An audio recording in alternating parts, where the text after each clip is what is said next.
తీర్పు 2024 రవికుమార్ గారు ఇప్పుడు మనకి రాష్ట్రాల్లో కొన్ని రాష్ట్రాల పరిస్థితి చూస్తే చాలా విచిత్రంగా ఉంది. మోడీ అమిత్ షా గారి సొంత రాష్ట్రం గుజరాత్లో 26లో 2 సీట్లు పోతా ఉన్నాయి.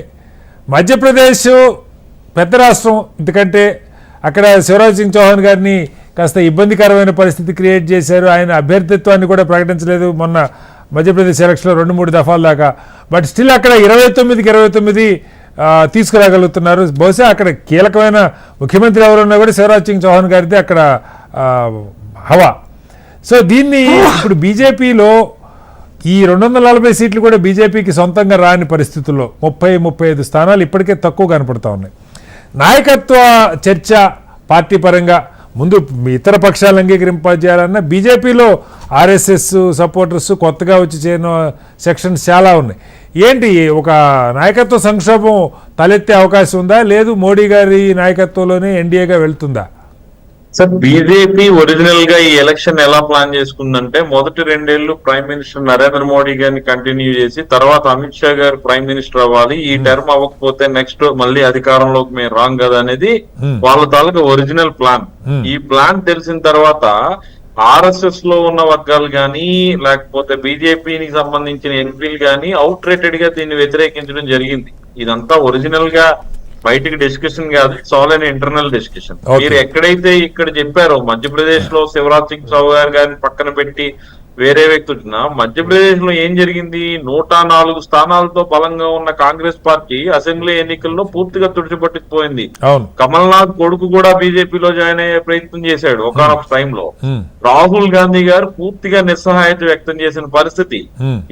ఎవరైతే ఈ వెటరన్ లీడర్షిప్ ద్వారా నాకు ప్రాబ్లమ్స్ వస్తున్నాయని చెప్పి ఖచ్చితంగా ఆయన ఒక అసలు అక్కడ జ్యోతిరాజ్ సింధియాని నిలబెట్టుకోగలుగుంటే వాళ్ళ మధ్యప్రదేశ్ కూడా ఈ పరిస్థితి ఉండేది కాదు సార్. ఉండేది కాదు. ఈవెన్ సచిన్ పైలట్ ని నిలబెట్టుకుంటే రాజస్థాన్ లో పరిస్థితి ఉండేది కాదు. రాజస్థాన్ లో బీజేపీలో ఉన్న లుకులకు ఎక్కడ ఉండవు. వసుంధరా రాజే సింధియాకి ఇక్కడున్న ఇంకొక జైపూర్ మహారాణి డాటర్ ఆమెకి మధ్య పెద్ద రైవల్ నడుస్తూ ఉంది. ఓకే. సో అక్కడ ఆ పరిస్థితుల్లో ఏంటంటే మధ్యప్రదేశ్ లో 29కి 29 వచ్చినాయి. వెస్ట్ బెంగాల్ లో కూడా మీరు నమ్మినా నమ్మకపోయినా ఒకటి చెప్తున్నా, అభిషేక్ బెనర్జీ గారి మీద ఉన్న కేసుల విషయంలో మమతా బెనర్జీ గారిని భయపెట్టి కొన్ని ఎంపీ స్థానాల్లో వాళ్ళకి ఫేవరబుల్ ఓటింగ్ వేయించుకున్నారు వాళ్ళు. Okay okay. తమిళనాడులో వాళ్ళు ఏదో అనుకున్నారు. తమిళనాడులో అన్నామలై ఏం చేశాడు, లాస్ట్ ఎన్డీటీవీ అనుకుంటా ఒక ఇంటర్వ్యూలో ఏఐడిఎంకే ఫౌండర్ జయలలిత గారిని తిట్టిన సందర్భం ఉంది. సో ఎందుకు మీకు ఏఐడిఎంకే శ్రేణులు బీజేపీకి సహకరిస్తాయి? ఖచ్చితంగా సహకరించవు. సో ఈ రోజు తమిళనాడులో ఏదో పెద్ద స్కోర్ సాధిస్తాం అనుకున్న బీజేపీ సౌత్ ఇండియా స్పేస్ లోనే లేకుండా పోయింది. అయితే కర్ణాటకలో మీకు ఇందాకలు కూడా నేను అదే చెప్పా, అధికారం ఉండి కూడా కర్ణాటకలో కొంత ఇంత పెద్ద లీడర్షిప్ ఉండి కూడా ఎంపీ స్థానాలు కోల్పోవడం అనేది కొంత చర్చనీయాంశం. వేరే మీరు కొన్ని రాష్ట్రాల్లో కాదు రవికుమార్ గారు, మొదటి నుంచి కూడా ఇప్పుడు ఢిల్లీ, కర్ణాటక చాలా రాష్ట్రాల్లో ఒక ట్రెండ్ ఏం వచ్చిందంటే చాలా కాలం రాష్ట్రానికి ఒకళ్ళు దేశానికి ఒకళ్ళు. ఇప్పుడు ఏపీలో కూడా నిన్న బీజేపీకి 8 అసెంబ్లీ స్థానాలు వస్తే ఇప్పుడు 8 పార్లమెంట్ స్థానాలు తెలంగాణలో మనం చూస్తా ఉన్నాం. అంటే ఇది పార్లమెంట్ ఒకలాగా అసెంబ్లీని ఒకలాగా చూస్తున్న పరిస్థితుల్లో కూడా వాళ్ళు బీట్ చేయగలుగుతున్నారు. పరిస్థితులు అనేవి చాలా డిఫరెంట్ సార్. ఏపీకి పవన్ కళ్యాణ్ అనే వ్యక్తి ఒక వరం లాగా తయారయ్యాడు. మీకు ఒక ఎగ్జాంపుల్ చెప్తా నేను. మేము 2010 మొన్న తెలంగాణలో జరిగిన ఎలక్షన్స్ లో కామారెడ్డిలో కేసీఆర్ ఓడిపోతాడని మాదొక డిస్కషన్ వస్తే ఎలా ఓడిపోతాడు, ఎందుకు ఓడిపోతాడు అని చాలా విమర్శలు జరిగినాయి మా మీద. సో వేరే ఆంధ్రప్రదేశ్ లో మేము చీపురుపల్లి నియోజకవర్గంలో బొత్స సత్యనారాయణ గారు ఓడిపోతున్నారని చెప్పి మేము ఒక రిపోర్ట్ లాస్ట్ 3-4 మంత్స్ నుండి 3-4 మంత్స్ నెల రోజుల నుండి కళా వెంకట్రావు గారు అభ్యర్థిత్వాన్ని ప్రకటించిన దగ్గర నుండి బొత్స కూడా వెనుకబడుతున్నాడని చెప్తే చాలా మంది ఆశ్చర్యం వ్యక్తం చేశారు. అది ఎట్లా వెనుకబడతారు అని చెప్పి. నేను అనేది ఏంటంటే ఇక్కడ కాపు కన్సాలిడేషన్ తో పాటు ఇక్కడ ఏపీలో జరిగిన ఎలక్షన్ పూర్తిగా విభిన్నంగా జరిగింది. Jagan versus anti Jagan.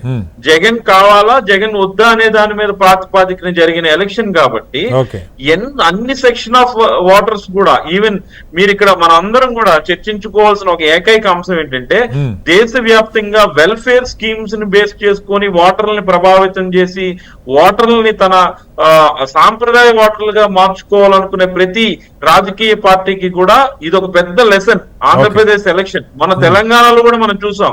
KCR rural ప్రాంతంలో ఓడిపోయారు, అర్బన్ ప్రాంతంలో డెవలప్ చేసిన దగ్గర గెలవడం జరిగింది. Okay. సో నేను అనేది ఏంటంటే వెల్ఫేర్ ఓటర్ అనేవాడు ఎందుకు తను ఓటర్ బౌండెడ్ గా ఉండట్లేదు అనే దాని మీద చాలా పెద్ద చర్చ తీసుకురావాల్సిన అవసరం అయితే ఉంది. Okay, right. సో అందుకు నేను అనేది ఏంటి, ఏపీలో బీజేపీకి కలిసి వచ్చిన అంశాల్లో పవన్ కళ్యాణ్ అతిపెద్ద ఎసెట్ అయితే, వేరే చంద్రబాబు నాయుడు గారి పార్టీకి సంస్థాగతంగా బలం ఉండడం ఇవన్నీ కూడా ఏంటంటే కలిసి వచ్చిన అంశాలు కాబట్టి. నా ఫండమెంటల్ ప్రశ్న రవి గారు మిమ్మల్ని అడుగుతున్నది, ఇప్పుడు కూటమికి సంబంధించి, ఎందుకంటే ఎన్డీఏకి 200. ఒక్కసారి రవి గారు మీతో మాట్లాడే ముందు అనంతపూర్ నుంచి తెలుగుదేశం పార్టీ సీనియర్ నాయకులు పయ్యావుల కేశవ్ మాట్లాడుతున్నారు, ఒకసారి లైవ్ చూద్దాం. పాలన మీద విసిగి వేసారిపోయినటువంటి ప్రజానీకం ఈ రాష్ట్రం కోసం, తమ కుటుంబ భవిష్యత్తు కోసం, తమ పిల్లల భవిష్యత్తు కోసం చంద్రబాబు నాయుడు గారిని ఇవాళ ఒక సునామీ లాగా గెలిపించినటువంటి పరిస్థితి కళ్ళ ముందు కనపడతా ఉంది. ఈ ప్రజలు ఇచ్చినటువంటి తీర్పు ఈ 5 సంవత్సరాలకే కాదు, ప్రజాస్వామ్య చరిత్రలో శిలాశాసనంతో లిఖించబడుతుంది.